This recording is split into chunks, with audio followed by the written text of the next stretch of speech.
ya na seja ohun so ba akwa no anu no ma biu obehu adekro o de o kan sa no a that is what omu ni mani bopa oni madekro onim se ebia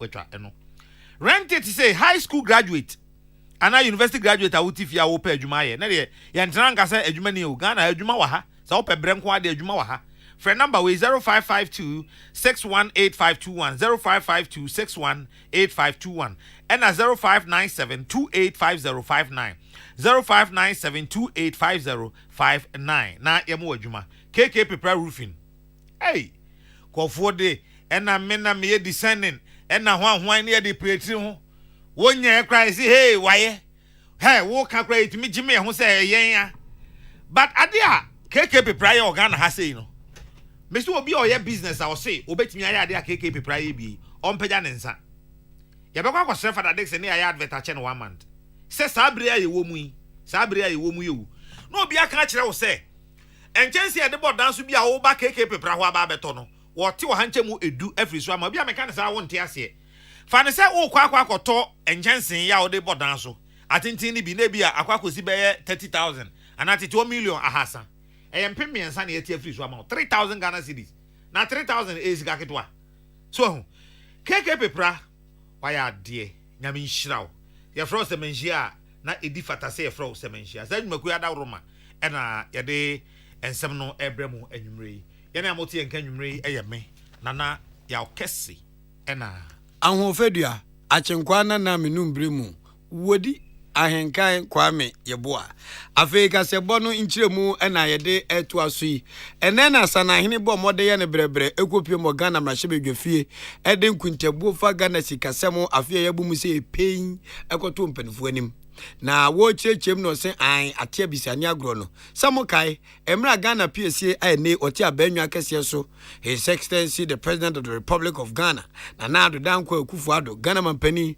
onyanya mampani no na oboda wuro kire mansan nyina se so obe mampani a eyentu aso school afense senior high school no obe no komekwa Ugo school ni free ampanyampa ni nuani ampa papa bosha wa share we diso fenchem am free education adwuma Ghana ha na 7 periods ampanfo ka wo moase nkwati adomra eno ane ahaban ya enti sika samsu ebekom no se aban we bedi ade no aban di sika enye sika kuma 5.3 billion Ghana cedis ana wade awura ehoma free education mu ama nyoma nyina nso ekonkan no se da be ehoma besi tenti enkwara grandpa ekotro junior secondary school so we no so aban bo modern eboa omakwane se nyina so efiti 2021 eba bepem ne sika sam na dia de ncheche wa mansani sunti na ase Ghana sika so agensrepe na no nkyere se free education meche senior high school sukuntu aso no emu hyehye aban we na naredanko Akufo-Addo no de ban no omagya amana tetiampansam entisa na ka kumyegine kwakwo no munti yentie sede osi kyerensem ene ewo mrahye bedwafie ononyamfo Ken Oforiata. Mr. Speaker, we have placed human capital development at the core of our national transformation efforts since 2017. We have invested 5.3 billion to enable 1.3 million Ghanaian children access to secondary education under the free SHS program at the end of 2021 to improve access to education. Out of the 571,892 registered JHS students, 555,353, representing 97.1%, were placed into senior high schools this year. This is significant. We are aware of reported challenges in accessing and transporting food for students in SHS, and we are fixing it. In response, we have engaged stakeholders and devised a program that ensures that schools will not be disrupted and our students are well fed. Ononyamfo Ken Oforiata di we tu dwano kasa ai wo mu nimpa se na ekwan fa so adi nuane ko suku mu no ayere sensere pintu twede be na duane ahwoto na abanya so wonim papa na opa bibi so ato abo asere wa ya no ma na wo ka kene nia pepe bi ono so betu akwakosie nti aban so boabo no ho ye de obetima ye bia na aboa amasebe sa ohaw no efri ho na nkwada so akwanto aso suku no so wuntimi ka so mo kwetena prebu ase suku dan hodo mu kom de asia wie de ye nwie aban guso warrior wo sisi classroom dormitories baby enkwada beda a teacher for be bombe tena ye staff bungalow libraries baby enkwada betima kwata kenkan ba ku mienu miensa bi ne nyina gusu a ekoso senior high school na aban ehun se ehun hia so yo adenti a ose visa free education bay enipa agi twi akọ school no eswani ensase ka de kire nti na aban so gusu a o ti school adan se da bi enkwada no ko benye baby atena na omesua de. Government has also recently completed 17 additional projects, including classroom blocks, dormitories, staff bungalows, and libraries as part of infrastructure expansion in senior high schools to deal with the record increases in student numbers. Mr. Speaker, we shall not compromise on President Akufo-Addo's commitment to giving all our children the opportunity to be educated from kindergarten to university without the ability to pay being a hindrance. Free secondary and TVET education are not under review. We'll continue to fund them, we'll continue to improve them, we'll continue to create efficiencies.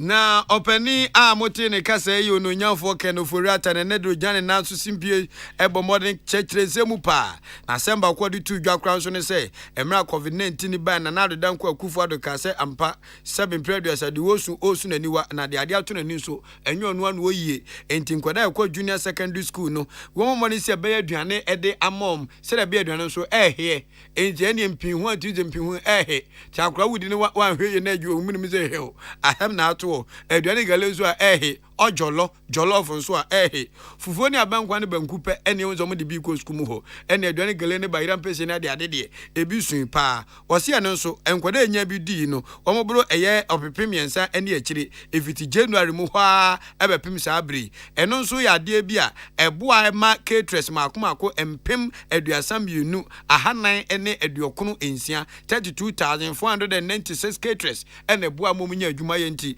adudi na mamu a wobu no amanfo so sa honkwan. Mr. Speaker, and eliminate waste. Mr. Speaker, thanks to the taxpayers, since January, 3.6 million pupils in 10,832 public basic schools have been fed with one hot meal every school going day in the first half of the year under the Ghana School Feeding Program. The program provides employment for caterers, about 32,496. School feeding program remains an important initiative that keeps our children in school, provide jobs and income for several people, mainly women, and avoids stunting. Ken ofori ata na de odi wie kura ne se na na do danko akufo ado ma no ye fellow Ghanaians o kensem bi na fellow Ghanaians no asamba ko kan ni agenda 111 eni sen o si mensiri a 7 previous ayarisa ehun akwa atwe no aban besi abaya asabie makomako oha ne edu baako na aboa masabe yade bi bomb furumu a yade kwa ya asabia pe wanyankwa na na manfo visa o amanyofo ne boshe ye ne ha no mampani dada dwontamani mama hye ye bosan so mfi amamu kwan so no wonfiri tumi mu no na secondary school asi makomako 200 wo ko no wasi 43 to 46 23 na esie baby kwala ba ko no de sandboard na esi wo sandboard nso nye school dai entina na de nankwa kufu wa hye bozo besi agenda 111 maso ene konofurata say de okan say maso be yensi ne hu wo ma hyase a makomako ediwotwe enson 87 ena abanwe ahyase a edum pempenso bi o se edi adanse say agenda 111 no aban ewura mfi ogusoyo.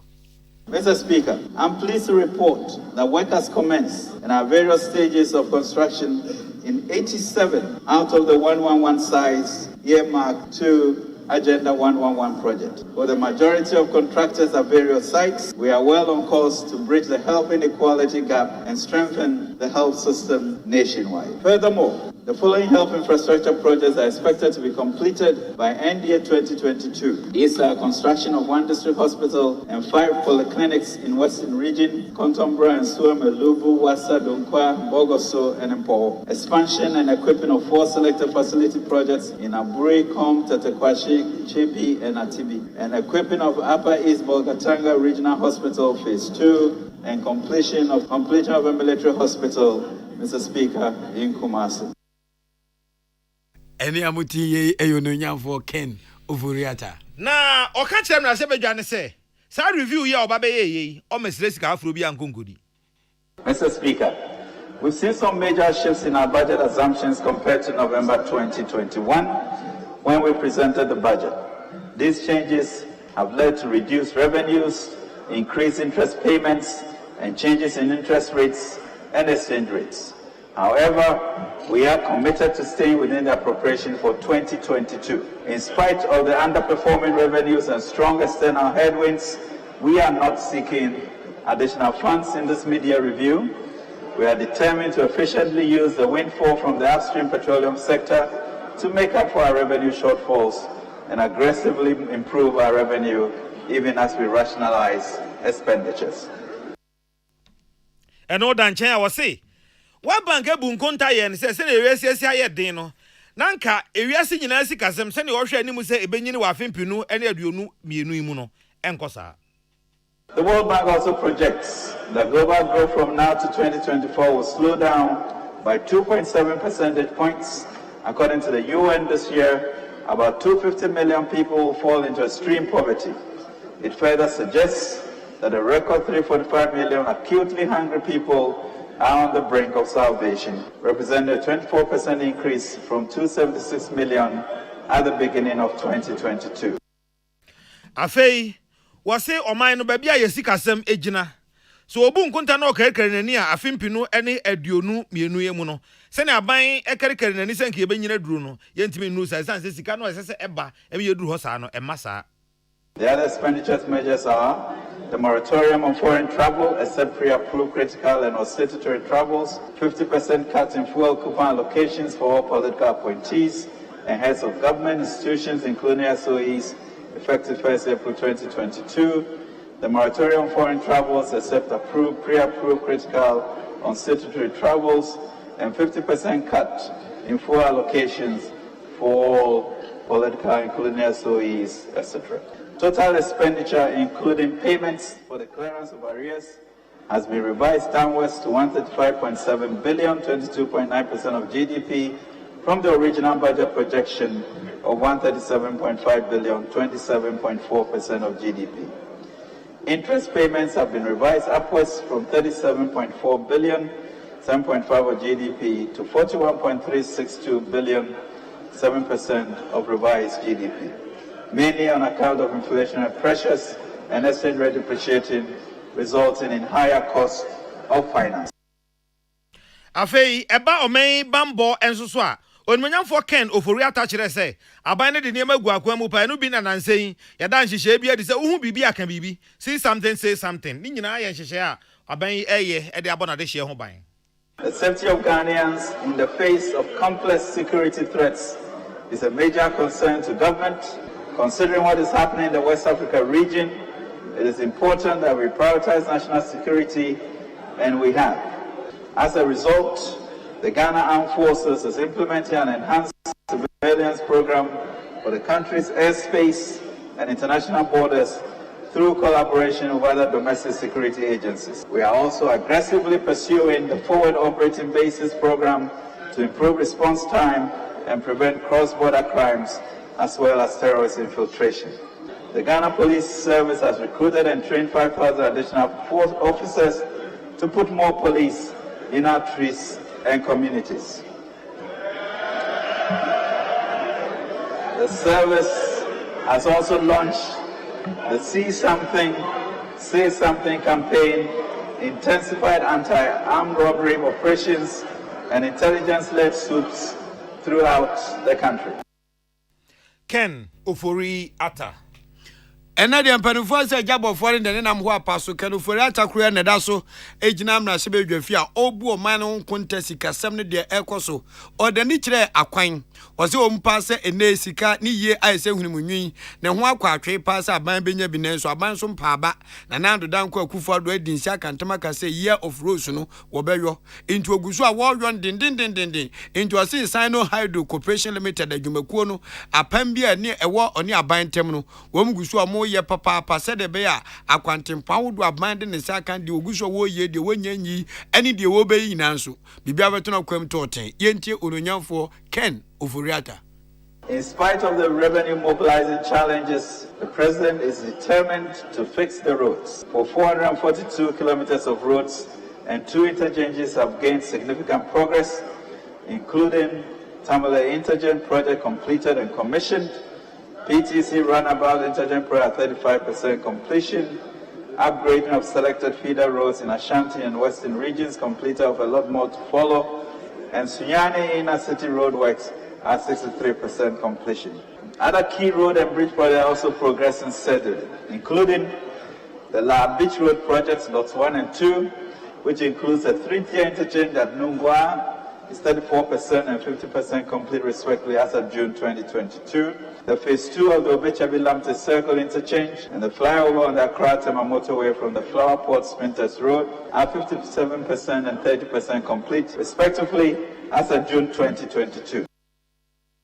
Owie no odne che edna ni cha santima hinkro eyekumase Lake Rose no osia kwantempo wo ho nyina enam aboabu drink kese wo ho nso mra wo ba mra hye bedwafie bosumi dwun a ewu ye ya no omubu nkunta de fa ho a na oma ye adwuma no ohamu chichemu aduokun mienu 92% enu sei enu no nyamfo kenufura Akan. The Kumasi Lake Road and Drainage Extension Project, extension of the existing Aboabo drain and construction of the Tripatra bus terminal at 92% at the end of 2022. Upgrading of Salaga Ekumdipe Pandai Road at 70% completion. Partial reconstruction of Bojaso Adesu Road, Lot 1 at 98% completion. Work on the construction of 50 prefabricated bridges to improve connectivity within areas cut off by waterways in all 16 regions have been achieved with progress of about 80%. Accra Tema motorway and extension is at the procurement stage. Site work are expected to commence in September 2022. The completed road will be tolled. The completed new road will be tolled to recover the whole life cost of the completed infrastructure. Eni amutie eyo no nyamfo kenufura atan mpanufo kan wo moa eroma badun so di bonyum osi obatan ene nimidi anima bedie enukure osi ene obatampa na na adodan kwa kufu ado Ghana Cares program obatampa no wo munyem na Ghana fo mra nkyerema ba wata pe abanf madwumam ene menya adwuma nye mesi izu obi amwa me wana emwa wo boa wo osi anu nti omu de you start program bi aba na sa program ene se e bi afro na omi obene wa oba abokwa wo mpe won asem ho fedua se din kama na bibi wo mu utimi yo se bia wonim katekwan ye pa utimi bo katekwan so na asase apa se ta na mutuo da so obi nso de se iron rods utimi kokwan no da ye bridge obi nso timi tisa ayi kubenwura no adane de na no da agabidie aye ton amanfo amanso sankrofo no form no mom dwetire a omutini di bie adwumanim na omi obere wa twoba aye katekwan nko a amanfo bedi di asankwan na ebi wo fu otum ategona enti enipa maako aduosun aye 70 ena bawe afom do ma hye you start na se a de wanye sika kuranye 80,000 Ghana cedis bra ye osese enwura de agabidie si wono so wagene de osese adwumadie boa ama entrepreneurship se nipa edo na dwum su kono no ankasa ye bibi no aban ataw mekire nso beboa ene nwuma doso. Mr. Speaker, we are currently developing an enhanced domestic program to complement the Ghana Cares Obatampa program. We expect this program to be the basis of our negotiations with the IMF. In the coming months, Mr. Speaker, we'll continue to optimize and support our flagship programs and make strategic investments in the rail sector to increase production, enhance productivity, and create jobs. The Youth Start program will be a fundamental intervention to advancing an entrepreneurial nation to create jobs. Mr. Speaker, our iconic National Builders Corps program, which was initially run for 3 years and extended for an additional year, will be completed by 1st September 2022. Eni amutie Ghana sanahene ononyamfo Ken Oforiata na eba ode no ho COVID-19 so a oswafo e kasafa ho ene ewu a COVID wedi Ghana fo. Mr. Speaker, it is important to recall that the timely intervention of the government to the outbreak of COVID-19 pandemic preserved lives and livelihoods of all Ghanaians. The economic measures staved off a recession and have sustained the momentum of economic recovery from 0.5% in 2020 to 5.4% in 2021. Mr. Speaker, last month, I provided a comprehensive update on COVID-19 expenditures to this House. I welcomed your directive to the Committee of Finance and helped to further understand the expenditures occurred by MDAs under COVID. To complement this accountability process, I've also requested that the Auditor General audit the COVID-19 expenditure in line with its statutory obligations. Mr. Speaker, the COVID-19 related expenditure had to be met. They saved lives and promoted inclusive growth. The impact of these interventions will certainly transcend the momentary challenges we face today. Afe wase nano Ghana mrantie bi ko 2 mirika World Athletic Championship ase. Na mirika no omutu no nano memenda no wiase nyina bo won maba so. Sa 4x100 meter relay quartet team no omu ya de papa. Erinti Ghana ban so fa kwanya iso abo won maba so. Government wishes to congratulate the Ghana men's 4x100 meters relay quartet for their outstanding performance in taking the 5th position in the final at the World Athletics Championship in Oregon last Saturday. They did so by setting a new national record of 38.07 seconds to Sean Safuentry, Benjamin Azamati, Joseph Odrumeno, and Joseph Paul Amoa. A grateful country says, Ayiko. Na onmanya for Ken Ovoriata esa kan say aban we eye nhyehyeye se be ya Ghana team no a ekwa kosi akan e wo kata no o ma hoboa ebekoso afei Commonwealth game a ebekoso e wo Birmingham UK no so eno so aban ye ho nhyehyeye Black Princesses o mo so e ko FIFA Under-20 World Cup eno so aban ye ho nhyehyeye chese agokansi ahodo a edi Ghana nim ya ni nyina abekọ akọwie e wo Black Stars de a obekọ FIFA World Cup Qatar November mu no ni nyina ahoboa no eguso. Mr. Speaker, Team Ghana scheduled to participate in the upcoming 2022 Commonwealth Games in Birmingham, UK between July 28th and August 8th. The Black Princesses will also participate in the FIFA Under-20 World Cup in Costa Rica in August 2022. And finally, for this year, the senior national team, the Black Stars, will represent our nation at the FIFA World Cup in Qatar, November 2022. Government will ensure that adequate preparation is made to facilitate outstanding performance by these teams. We encourage all Ghanaians to continue to make them in prayer and offer our support. Ni nyina ye nsem o so avoice kasem so Ken Ovoriata e kan ye e wo mrahye bedwam no ebie. Sa eya Ghana mampanipo na kan say be a citizen, not a spectator. Eso yo man de hyekonkon nya behwe ade enti openifo say wo mukasa wi a enya atendie yenso afa akiri ne busa Ghana fo ebo mode nya agide tie bie ene won awoto aba ma aban ombo man to aba ma aban wom ye Ghana fo to omutimi kiro madwen enti ye won sentwofo ne biatiko sa mum nkwa awiem na munko bisa manfo say Ken Ovoriata ens what about you ni say enti ye hyase edifri he ye difri eye general public no na nsene be ko Michael Kofi ho no ye ntie said ye Ghana fo bi e kire wona dwen edifa Ken Ovoriata ene ne nkunta bu obuyi say welcome of the no amanfo tiase o Mimi ni omo nyadwen esan so omo cancel tone because omo say omo the 11 never be replace tone enta de ntina say omo sa de to ende either omo be cancel 11 ansa no matimia accept to ekwan do monye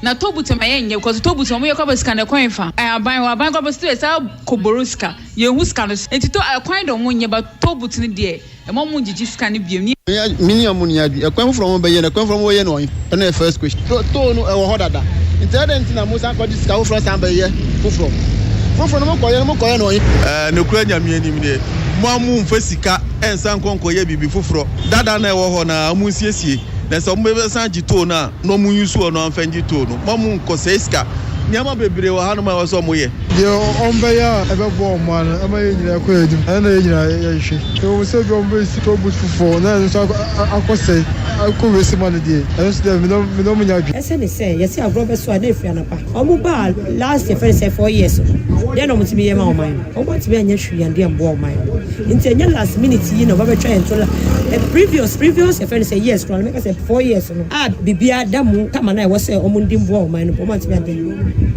and as I say, a name, Mama say Bibia, what I say, I know better. Toe boots, no, and you want to close it toe boots. Say, a friend is saying, my engines come in, yes, my say, toe boots, no, they have toe boots, and I won't not that. Near deep war mine, and almost ending war mine no more day, or more year free one, it is a Siano. Then no more who toe boots, no said, Betty bomb, sign person with toe boots, ever be. Into me, MPP are binding, and in your finance minister, I can't. Mamma and MPP are banning shell crack. No, the other, now one I told you to a whole of my quarters, Daniel on the moon. Work to maybe I could be a Tennessee. I feel they could be Mosians and Fembra. Hey, I am my Ibitia.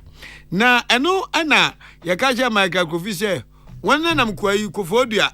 Oh, Equa Gata, one Eco Jum, one fair room, there we are here. No, say yes, or Egmama despite. Is Michael Kofodia? On some say. Obia ye withdraw omuntia obia ntia yenka nokore obia ntia na toll no won ana ewo mu e ma won aduane di ye matini say ye say toll booth e be samba bio anu na e ha me kakra because anka a serious country ana o mampani adwin oman no ho anka badistan road minister na ye sanka opam no dadaada for shutting down toll booth without any consent until say no manga sama sanka tina say adwin ho no be nyansa ko no mu boy because anu ti no mu de ile via ba ya ji ile via tum no o ma san Tobuta Akan, Intimini, Oma Boy Chrono, and Tiaba Panisha 2024. I don't want CP. I don't want to Ghana a day scare Mamma. Yes, I from see you levy. And I said, what about the Amu review. Tobut in the Genoaye, a young grassy ye living in the Tobut in the Amra. Omodia move from Rabato, I can tell you no Muntum. I got no Muntum, Bibia, ye levy, by Tobut to Bawe, Yatutunia Basum, Bibia Costro, and you know, I won't talk and tell Musa, not just a Bibia fire. Because I government say no person with DCV and as a citizen and as a businessman in Ghana. How come so to me say all the e-levy ba now be toll to few now e-levy akita for all this I can say small levies are so besoji. Now the long run what's uncle can say hit by say o Sunday toll to ba. Now the whole thing say omukuyen as a businessman make us omukuyen tin be another dollar and it's no government no no baby. Let's say my link toll to do to e-levy per se. In fact, it was a mistake, and whoever my close to toll to it was a mistake. Maybe an office or it's a best support to e-levy, but it didn't work. You know, almost a bad year. Voice ba ko kura ma kura no ma ba ko ka senka tobu to be ko enfentu amoakwata wonu ku twemu na zenka semfuna semko na yankuya ni mu e se wi osonso oh nati bongo awon so mu ka say said the finance minister Akan. We are so be a pahoto. Oman so baby adu no man mu ayedene. Tax no doso. Enti yesra ban finance minister. So the obetimi aye na tax bebrebe gugu to us no. Obe ye free wa ma ye ne adwadifo no. Ya ho atoye no. Wonye ne sa ma ye. Company Nana Akufo-Addo all pep omampani no. Asam o ka kire Ghana for ne say ye tisika so komode ye no mon ye nto aba no ma ye to aba no ma no a obema o man na di yie. Enti se wa ba na say ye kwa ho kire mu sika na obeto ye na ete so komode no fast esika no hwe o man no e was nana do born home modern said obi anim ye hwe so born home modern by was so nya sika bi o ba bi na de born sa modern person o ye no enti I me fun ko se me ne adwen pa if the former president can say Ghana sika no diam na kadompe enti obi a former president diam na kadompe na new president o ba bialo e de na ho ba kirew to so kwadwo ni I me fun mo sika na be bua o man no me say media budget na finance minister de be tu dwa no me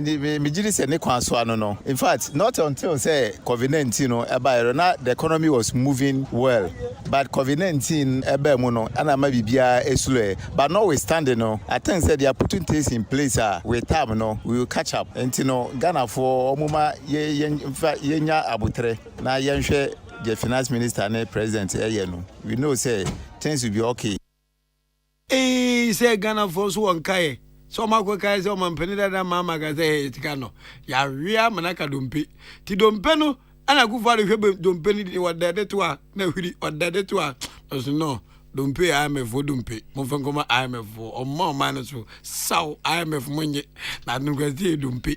Ene etete ho ani tobu amo akwata so denya ne ya wanyi tumi atin wazimetwam. Afi de tienza fa tobu tinimra kasebo no yeto aso. IMF dumpe. Na dize mama gwazi ai wa wia na ka dumpe. Egufa do bo fi se o be to na nke ho fufu nam. Wa ye nam bia ma IMF munyimu dumpe. IMF dumpe. Agara mamu. Na wei na Naomi number 4. Emraje bejamu ku ahwes kasem so no. Wamo edom kuma peni okasama wamo eye onmunyamfo Dr. Kesel ato forcing. O say oswafo na oba mraje bedwam ne no ogira okasa. Wo hwe ni din no say eh ti akwai wo so nyame no no. Say the minister yi wo hwe Ghana fo nimpa twantro no. Na ne raw wa ma finance minister pa. Yet the minister in this document failed to talk about public debt. He failed to talk to us that Ghana is not in a position to be able to repay our debt. I was thinking that he will use this opportunity to address debt restructuring. Colleagues, let me be honest with you. Our country is now highly indebted middle income country. IMIC. Our position is worse than the HIPIC days. That is where we are. I expected the minister to be truthful, candid, and be able to confront the problem head on. But unfortunately, what we witnessed today is nothing but incompetence. Na, o say, Ghana for no crepa who says you catch a Ghana for, or can't you check Ghana for, ne say, sa ban we, wabon, abainasa. Onima juma enti Ghana for so no mumba ban no tutu say wasai Ghana. But I'm saying this because I'm a Ghanaian first, and I care about the direction this country is going. If the country gets worse, it affects all of us, not only NDC or MPP. It affects all of us. So please, let's get serious here. This is people's pocket. The economy is your livelihood. The economy is your pocket. It's your child's future, and we cannot be toiling with it. This government has shown that they are not ready to govern. And I want to say that if they are not ready, they should hand over the government to some of us that is ready to deal with the situation. We can assure you that if given the opportunity, we'll confront the problem head on and take Ghana back to prosperity. We've done it again before and we'll do it again. What I've seen today is sad. I'm saddened as a Ghanaian because it's a big missed opportunity. NDC for. Ya bida. Ya be fa Ghana sikasembra na tetia pro ye nhwenye yi. Ya tutu ne mama fe na Ghana ya kono ohwese na Ghana sikasem si tie. Ene se na esi ye no no a. Ho. Baby a akufado ya be ru sesi yi. Ehmenim. Efu. Mami yo hani.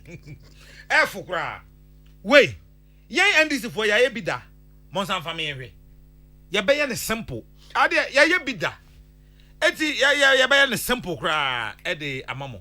Sansem nyina onmonyamfo Kesel ato forcing ono why say so your MP MP can know your former deputy minister finance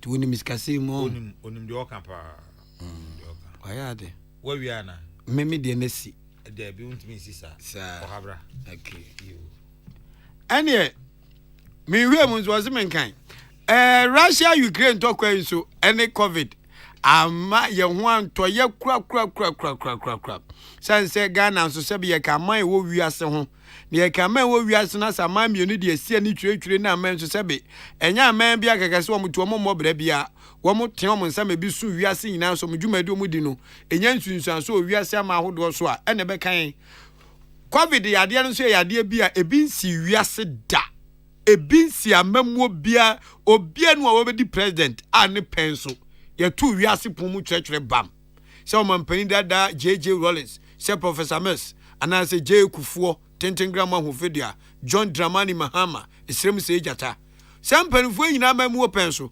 yante yade a ye tu wiase nyina gatim ship nko aluprentu ye huna mani payo se anyoma ye nyina ba kufa do breso na Russia fo so the tie ɛne ayi agyan de brim Ukraine foi na emotion to ti saa nyoma we nyina ka ho binti ɛna sikasɛm anase enuanesɛm akwa bibio ho nanso abaya mpaba. COVID-19 pandemic and the Russia-Ukraine war have combined to disrupt supply chains and increase transportation costs, which are threatening food security globally. But what the people of Ghana care to see is that their government is doing about it to ease the impact here. To enable households and farmers cope and support stable food supply, government has taken the following immediate measures. Place a temporary ban on grain exports, promote the use of organic fertilizer and cultivation of crops such as roots which require less fertilizer, monitor food and input prices to pick up early warning signals of potential food crisis in order to take prompt remedial action, and finalize modalities for the haulage of produce from farm gates in food growing areas to market centers, especially the urban areas. Na olonyanfo kenofurata wie no de tu dwa se eba enyinamsem sonso a nokore nyame anim nie he amami ti Sri Lanka mampani ni timi gi boom no adwane na ne finance minister wode wa kanwura na Dr. Tedros mu nyina kasa ene bia se dio Dr. Tedros e bia chese ama hudu obi no ukuteska unya aduane nto ukuteska pa unya fangu nto nguhim nanso osiase danka the Bank of Ghana ayeka omanhye hye say omaboa amenei eba petrol ayere power generators yedi gu anyinam kaniam wo so kan ayerew dum so wonhu bi wo sika betima to petrol betima to diesel awonkyira bade nanso nyoma ma anipa timi koba ye anyinam sem no aban we egina ne nanso a Ghana fo nti wo ye hu adwuma. Mr. Speaker, we have seen in this country the damage that disruptions in power supply causes to businesses, large and small, from factories to hairdressers, saloons. As part of measures to improve transmission reliability of power supply and expand energy to all Ghanaians, we have between January to date completed the Kaswa Bulk Supply Plant Point project, which comprises the reconstruction of a section of Gridco's 161 kV Winneba Malam transmission lines and tie-in works. The lights are on.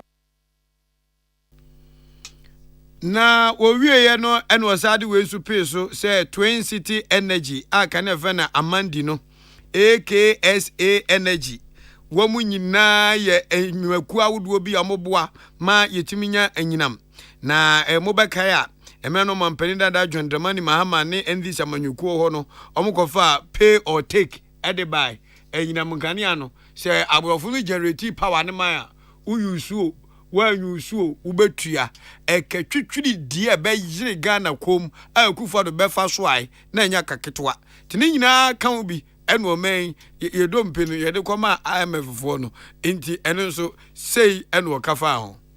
The Volta Achimota lot of the 161 kV Volta Achimota Malam transmission line upgrade project to 85% from 83%.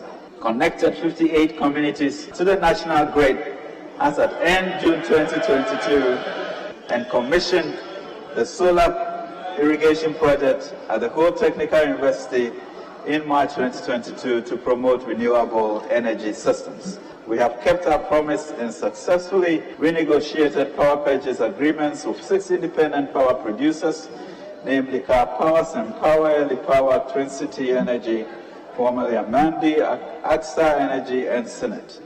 These renegotiated agreements are expected to have savings estimated at 13.2 billion over the life of the PPAs through a combination of reduced capacity and energy charges. We will be saving the Ghanaian taxpayer 13.2 billion from power contracts signed by the previous administration. Ononyamfo Ken Oforiata sanahene ma Ghana ena motenenka se ocheche enyinamsem nso ewo media budget review. Na de kwakram wo budget mu nsemsem mu no. Ena ononyamfo governs Kwame Agboja say asem bi ho anaye nokre no kwasem asese ye kan pain. Saban we wonzuro amakwata esesu oyinadi. When he cancelled it, we told him it was a wrong decision. And you remember what they did to Speaker. When Speaker even told them that by law you need to come to Parliament before you can cancel the tolls, they told Speaker to go and collect the tolls himself. In front of Speaker today, he's telling us that he's bringing a toll back. This finance minister is not fit for purpose. It's a disgrace. When he leaves this house today, he should go and tender his resignation. He's totally lost control of the economy and cannot be trusted to tell the truth about anything. And that is why I feel that this should be the last time he comes to Parliament. He should resign tomorrow morning. But guess what? President Akufo-Addo ain't got the balls to sack him. Because if he sacks him, his government will collapse further. But we, the people of this country, will show them the door in 2024. Wait, and Kachano Papa, Anopa, Enu Sepisa Femfa Abonunziana Mrano. Nanka onwa wadne grata abase adwuma mintimi yobium so mehwe me ho a minisa ahoden nim de no mintimi nyo moti ha ena mo akwata kotwa atobutu yese akwa no waye mfumso mpam no ade no waye no wabuga na nyanim te se dabi aban no mra obi a defender afa kwa de nkogo wiase ase mfa nkogo adwunsobuo wei enya na mo se mo sa de to no ba no enya na fe de mo se mo de to no ba no ya ka kire mo sa aban we wo nwene Ghana fo ho ena aban na nkasa kra oni akoko oduro betimi de atia ne ministers kada na mo akwata twa to mu na anadwo no de speech no ba ye no ano na ka anadwo no ayu nya hinso de ba kwa sinachi kane de no ba ya na yuji de no so aba na kanta ne se amo akoi watwamu a mesu matwa mu twamu su kofie obi anko ne ba bi woni to ni nyina mo nko na nka asem fa na asem nko ena de ne ba ya omampani Akufo-Addo aban se afa de ekwa foforo a wo ba be yie no wo ba be gito wo so de na asesa na mo akwata se nkoka na aban no efa iko si him di 11 ba be se anan oye osoafo nso his kasem so be gina ho a won kwa de nko amakra ngeye no o se finance minister ho wo hwe yie ne last budget no wakenkan no mo ma budget o ma parliament ho bio no no akra o ma bio wa se yi na di se yi na di se na de ne ya ne se mampani Akufo-Addo ntiso mampani bi ono onim woni sa akukodo na eri ni padi no nka kira no papa e bobo no nzia no ananka dam se brofo no metesu aka se oni boss wo so oni boss domo ko no Brazil na dabi se ya ka obi che oni sa akukodo no e padi ka sa me fra no ntoma an was oni boss am ga ze work up ball na tempo mo de ko ball ball na wo yi ni bi ana obeyi ball ka se fa sa boss ni bi no kan watam no na wodi manya for Kwame government agboja say sa temamoto we asem a working finance minister can say procurement nyina waye bibia wie sisi a na ade no wo mo si no koso ne ahwede obetuma oso wo boa. Take 2022 budget, then you go to paragraph 878 and it reads the Accra Tema motorway PPP 31.7 kilometers. The financing arrangement have been completed and construction will start in early 2021. So you've seen the story already. In 2021, they said they have signed the agreement for the construction. 2022, they said they have signed they have completed the financing agreement. Today, this finance minister is saying that on page 31 of the page 53, that is paragraph 56, that they are now going through procurement. Ladies and gentlemen, please. You are now telling us in 2022 you are going through procurement. When in 2021 you said you have already done procurement and signed a contract. In 2022 you told us you have finished the procurement process. This is how NPP manages this country. Enti se koko wie ya eno ne osoafo wes kasem so ken ofori ata eno okọ Ghana mra hye bedwam oman no yakọ homasika aban ni twaye afina pamu sei ena dwuma ikase ebedie no ba bia ene nam ene hunsunsanso no de kokọ tu dwa no na yemfa we nkonkon ha na yemfa mo adwenkyere fa edikan no emre mo na adwenkyere no nim se eye enwumakuo bi adawroma ene ye de eba Elan Spice and Trading Ventures wom ne de Aiko seasoning powder eba ye Aiko seasoning powder no eboa maduane ye de eboa maduane ye de pa aduane amaye bi ye ne maye bi mo retintin fui wom nim ye ntida bia o se indomie ena meslem indomie meslem wo boa woni maduane no aka no kre ne enka bi ma na da bia indomie meslem awia 12 kra o se indomie na di indomie awia 12 na aju 7 zo adidi en unslem bi ahu woni maduane no a waduane nye de One day no. Enye oh, say what the ayiko seasoning powder and eye aduane no a. Masa, jai. Wan kasa kra ko be do so be no a. Na ufrifie ba, udi bi aba. Ati. Nya da bia na beta na part omo mai. Part omo ma. No abi frifie bra ne yeso en kanwe. Ne ehwe se waso a. Because sesi ano se medical ka say ye maya no de nyame adom e maya so de ye obi ofie ha. Aja. Ye maya no so de omo nyina obi anim da ho. I say UTV na ye cray. Obi anim da ho ankasa. Oh, da ho pa. Enti bebrezo a omo available on sale. So bebre wa ha. Na mom no ye ankasa no ye be internal assessment. Ansa na obetumi apie free ha kono. Oba no aduane ya ba me ya hwe because ye ntimi sore sa de no megina ho ya ga se na adwuma e fo na aba no na yina abegina no ya no atwa picture wo kwankwan bo ne nti na nsa na ya sa wo awo wetiko ne ebu onkwan agutuam ne da hemotuam se ye gosra wo maame da bi em prince eti Naomi tie ni ye Naomi Patricia Sala Erica Gladys Benny Dousa Ozi Hwandes Gladys Wawada for Gladys. Munyina mo ba no aduane aba fie ha awade. Ye ba yen setete awade ni bi. Ne aka hwe. Ye hwe na se mo aso a ne amamukọ. Mo nso de ne mo be kọ rehearsals kakransa. And ye be ya amamo. Abusia no wate agbeve herbal capsules enkan. Agbeve mix. Agbeve mix capsules no ayeka ho asem no.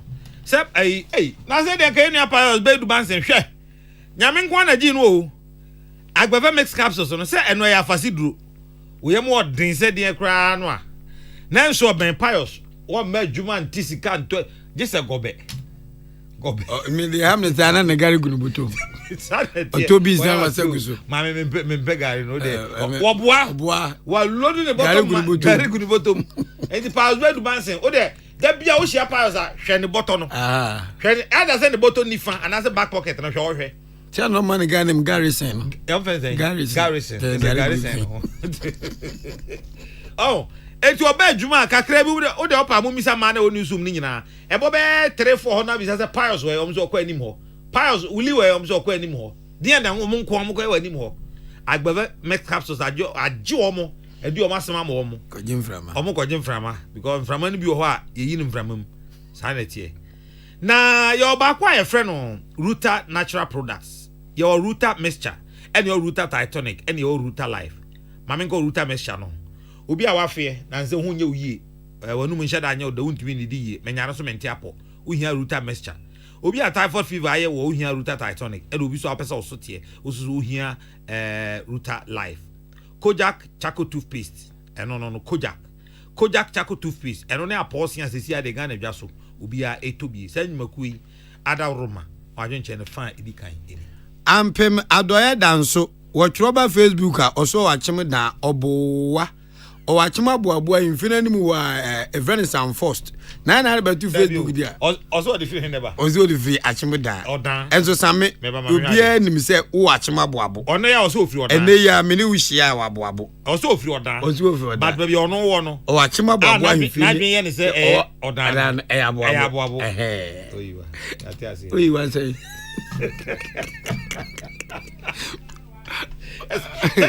assembly city around Akan. There be Abu infine any more or provisions of very huge one. Abu invi. Ewa pata. Anu aga say na da gwa kufuado ampem adoye na kese o man na kura no because also no small ba kura dwuma won tia say amamu adi ama no o minister ba ko so anopa osimagu to boot o question was ye be adwaye ogu na rajo ade chi buta say ada was ye be adwaye adwonso dan still many better so konko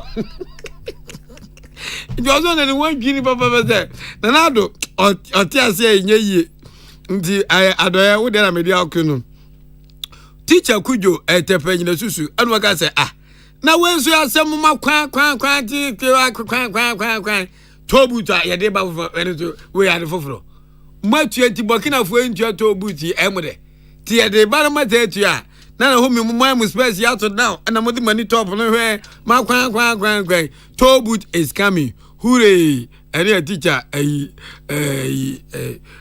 tepa enyetusu ba kuno anfredi ama teacher kujo anfredi ama no say ndi enye akufu adu anya de enye na mahama na de muka de yedi agukuma na na temo na so kale da no ozo maza eti akufu adu nyo na mahama mura fion na odia munim akisimi no zo foriata se MPP fo aban no so mo kwa gi tobu to biom dia wanga sani kwa san ka granka utimbe parliament o ken kan summit wo foriata the wama Ghana ye wo the Bible quotation atwitwa gi ho a we are proud nation we will not go to IMF 70 da obowa eno abenya we no mobo pastor tell you want na dia kwa IMF in the kiss me say mo kan che no na yenya tie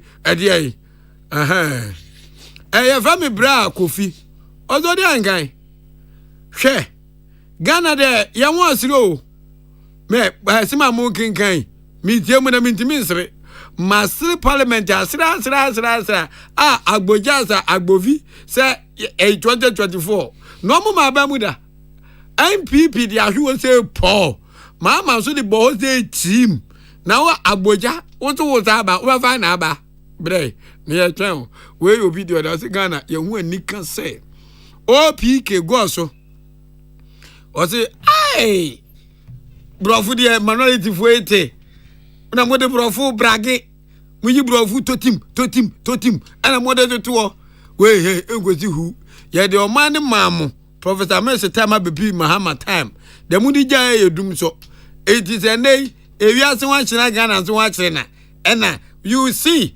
ena Ghana is heading head kwai our head boy na say o head kushi wafa k eno to no PlayStation what hwe sa onobu ken furata we nyami hye ne papa na ho bra seri sero sikenkan you know sigasem no boa papa ena wezu say ye frɛ no eye Martin Jan adwoso domi abra o say nanko wo hwe kwanse finance minister obebo adwoso buankra inland port no en papa wan wa moso nyame che ena o say Isaac nyame che frempon aguna wiamuase o say yemawe Kofi odu kam so boa o mani yale ankasa na hempanifo hwedo moye NDC vani bra bi nya so mpepa wa sa na MPP fons person break 8 na so o mani puntuo pa de engofo be na obi enu a wodwen ye ho ntimasa wuti pupu a obi edi ya menyina menwe sunyan ena correct score odi aba o si wunim de ntia da bia MPP fo omusuro Mahama no omuhu Mahama pam yam jom se proud san so munim se o mangase nto no mutwa to Mahama so eno mutimi de gi to me by enti Mahama wo ba na MPP fo wunu pam ti boy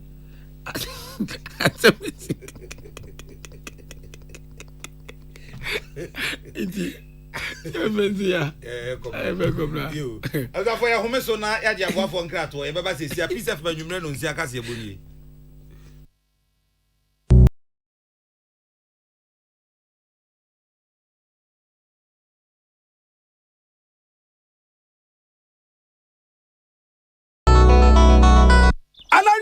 Alande. Me say Alande. Ade pay na Alande. Gonna pay Alande. Hey, finally. Gonna pay Alande. Do more your way on Ghana Pay. Send and receive money at zero transaction fees. Pay bills, buy airtime and data. Transfer money in and out of your bank account and so much more with Ghana Pay. Dial *707# to register for Ghana Pay or download the Ghana Pay app from the Play Store or App Store. Alande. Ghana Pay Alande. Ghana Pay. Your money, your way. This service is powered by Gibbs.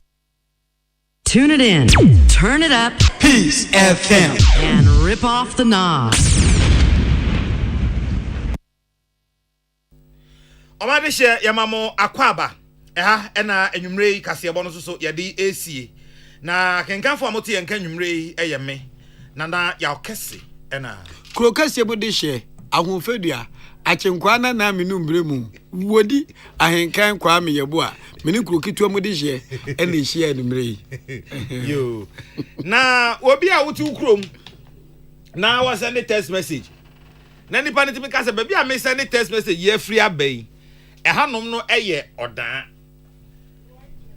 me wa interest wo hopa because on said dano a nyame adom ye bie ahenkan 93.3 mboa ye bie FM nano no ena ye koye na kontin ye na kontin na kan dada na kontin na adoma ko ankoma o kan se na wo ho no kan se ona ohia o kasa ma aboaboman e program na se o se aboabo de tete na ho no da bitie wo se aboabo no tete na enye kuru na ho no na nanum do didie so nenyi kuru na e yayiwam e fuum e do na e fuum e ho na no na nanum do didie e na e ho ti ho ni nyina ye odanfo asase na on se obesom on za kwade oba na se osum na sum wura yi a otumi ma oba bi sa ha no do dididi eti omo ma papa na ochechira aboabo no omo ma no e ka baako which is 4 plots so often hono no nidi se me me za wono me za wona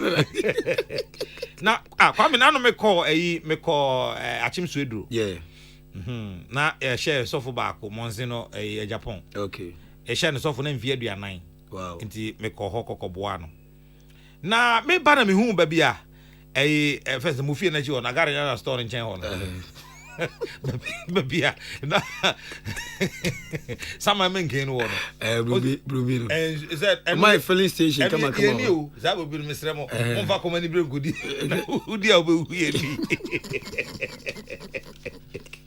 me hu sa o the last time me catch us say me twemo na o mo fele sensu no my filling station me bo anyo so kra say me bo because on say ngronku mu na de ba ko a ebo ye ho ban ye sensu ansuwa no ena me twam wa me hu sensu me hu say yesu kese pa esu aboabo ti enam ho ebesin ko bobremu because on say lord kwan no esu aboabo dase me dru ho na me hu say ensu ne ye kese unma de kontia on say wo hwe mo fie na chi on say kwadu bi si wo me say da so ho de a wo ye atwom kwadu a ho de a wo ye atwom na sa kwadu no enye nemafo kwadu ni bia tete eye tete kwadu de friend kwadu pa no asante kwadu no enu bia ntientia no na sa kwadu no na omudua e de shade enso ena na omudua e de pam motia enso ka ho se motia no ba na oba beduru ho na ontra e ma na watena ho na yes mankwa ahen ba na e kasa no na eye asukese ho ene edua no ena omudua de hyenso because na nanom chichiri kura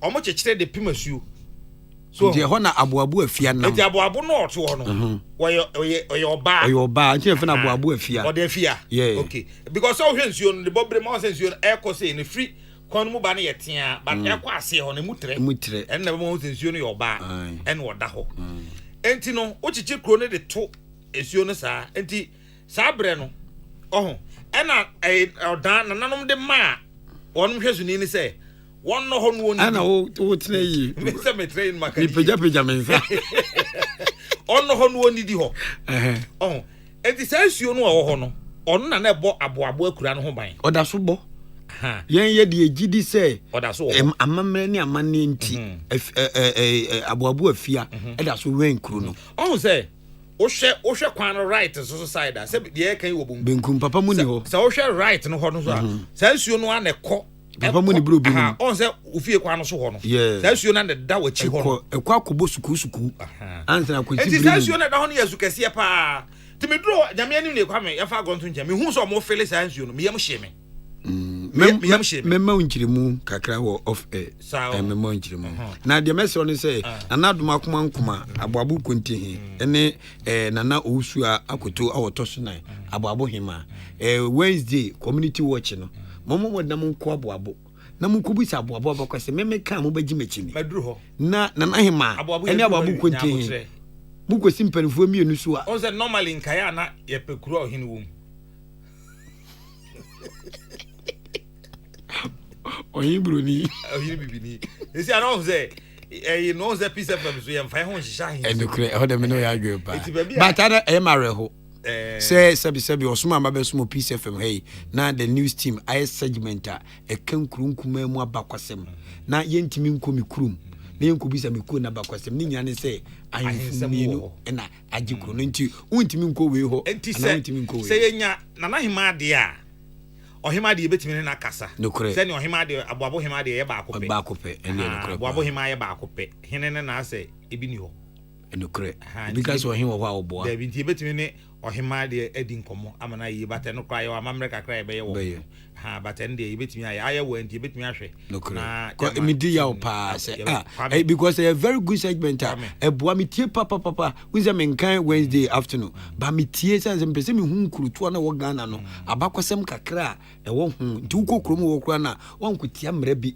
ana wanko ka bibia ntia pani bi nti e ade papa me show bo me Gen News team na na ma show bo se nyame adom a ukuada we na awotwe ye be ya abo so na na abo hima ntwe abo hima ye na na abo hime odisha na pra watu mene adru wusu yo aya kamu no kura wate ye piao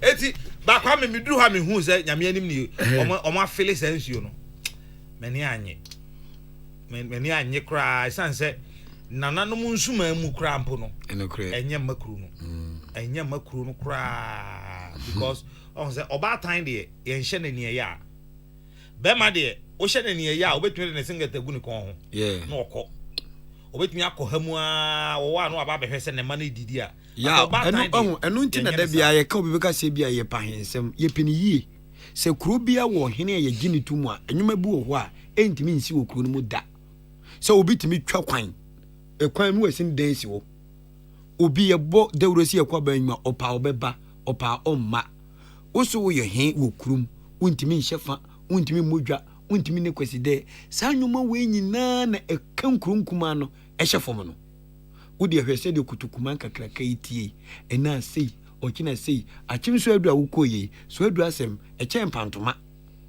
so enti ni nyina kan bi mampunto da bia ne yebo abanso bo enka hemfu nkumankuma ne akase kaka no mbetima ke komuntuma si anim no mo de bone ache ye na nanam ayebeto wo mo no mo de bone che na omutimi ka se we de mafom manye ne yi me asem ne ye ntwa ti na mpanufo se wa ye bi atwa so ye nka se wa ye bi atoa so hwe ebi ma twemanso 25 years onya asumdwe emampunto no hwe ne nsan kan still okuram ahimfie timi bu twemanso mahimfie mahimfie enye kuro bia mahimfie efom yim na dweragu still no mo da so twemanso na emusio makuro no papa kire se nananom adagya so na abeda bonten yehunu eja de chance na adwura mo ho na me papa ka se mbi kire me ansa na oto ose papa kwa bran kase na me papa ose onipa wade a opese nipa hu ene yehu na de on pese obi hu nsu no yehu kwa mentini ese obi a oti wiase bia wasumasem obi nipa bia oti wiase bia wo wasumasem wo wasumasem na chese on so hu onwanwa wo ade ba ku bia sa ade ne de ehye wo hu on pese onipa dasani ebete ana obi hu da onipa bia wo sa wasumasem no ho na se ko ba se nananom tena hemfie na manson ti ahemfie bu se ebi kura na nyame amoa mo na bebi ekoko bugu mu no eye bebi enkonwa no gu a na ekonwa tuntum nso so no eye kuro no tumi nananom tumi de nananom ye de to ho a ye to bi sanse enkonwa dem ho no okwa ne ma wo ho do so papa nananom dufa onim dufa ho na nananom dufa ewo ekuro no kuro ne sese de de bo kuro ne sese de bo na tenase ho na tumi ni na ho na wo tie kwaje nwen enti nkonwa dem odi se obi abi so odi hie bi abaka cho se nkonwa dem yemfe anim straight se nko ho eni wa himfu bi nkonwa dem mo ne guess wo ye ye fense ohene a na okọ nkonwa dem a ye kane na na nka mamre ya mamre no wo de na chi na ekro enso enne kane pa ubisa nananom a ahemfie oba antena ho esanse nananom gidie se ampa eno muti o ampa na me ka kire no guys ko adabi wrong eno why ahemfie guys out wase no bra wase no because on se kwame tete opa no de ubisa obi an ne afi obeka kire se na ye maame nom sebe se okọ afikyire a afikyire na asema afikyire na ase ne se na nanom gidi sɛ so oba bu ne nsa ne ho nte tete no ne ho nte ɛna saa brɛ no so oba bu ne nsa omu gidi ne sɛ sɛ ɔde no aduane kora ma wo bɛ ma wudi a ɛbrɛ wase ɛbrɛ bɛ ma no wase nokre enti brɛ ama ne ama enti sɛ oba no bu ne nsa ne yɛ sɛ ɔnkɔ tena afikyire hɔ kɔpem sɛ ne nanu ana ne nanso no ɛbɛso na ne ho afi no wadware na afi wasan aba enti ubisa na sɛ ɔkɔ afikyire a aseɛ no no na nananom wodi enti ɔmo yɛ sa enti na ahemfie babia ɛyi yɛ ka ne sɛ nkonwa tuntum wɔ ɛne adeɛ no dabi na ɔba ntena hɔ nokre ɔba ntena hɔ ɛhwɛ ne deɛ yɛato ne nyinaa afra mekai da yɛkɔ opa da wobɛkɔ ɔbrempɔn sintim poku ɛyɛ akyemma nso hene wobɛkɔ n'ahemfie hɔ no ayɛ ahwɛ adeɛ tokuro bi yɛ wura mu de fo soro hɔ ayɛ ahwɛ adeɛ wura ahemfie hɔ mɛma kɔ hɔ baako pɛ but mekɔ mehwɛ adeɛ paa wura ahemfie hɔ a wo sɛ nifa so ɔpotom kakra bi wɔ hɔ a wɔtena so saa poto korɔ no abaako san wɔ ne bonkum so hɔ ansa na wobɛforo ɛde akɔ ne soro hɔ no hwɛ aseɛ hɔ sɛ wobɛhu sɛ dankuma bi wɔ hɔ den ti na saa dan no wabɔ ho ban de aba bɛfimi na wokɔ ɔsagyefo amu atwa oforipen nso ahemfie wɔ oforipen a mele mawuram sɛ mmea mede hyia sɛdeɛ wokan pɛpɛpɛ wohu sɛ ɔmasiesie ahemfie no ayɛ ne mono dwan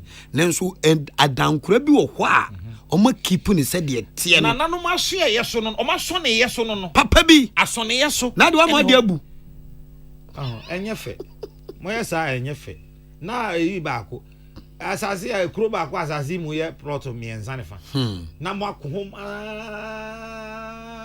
na kuro yi ɛna obiara prempuntuo ma ne kuro obiara prempuntuo de ma ne kuro eti nyame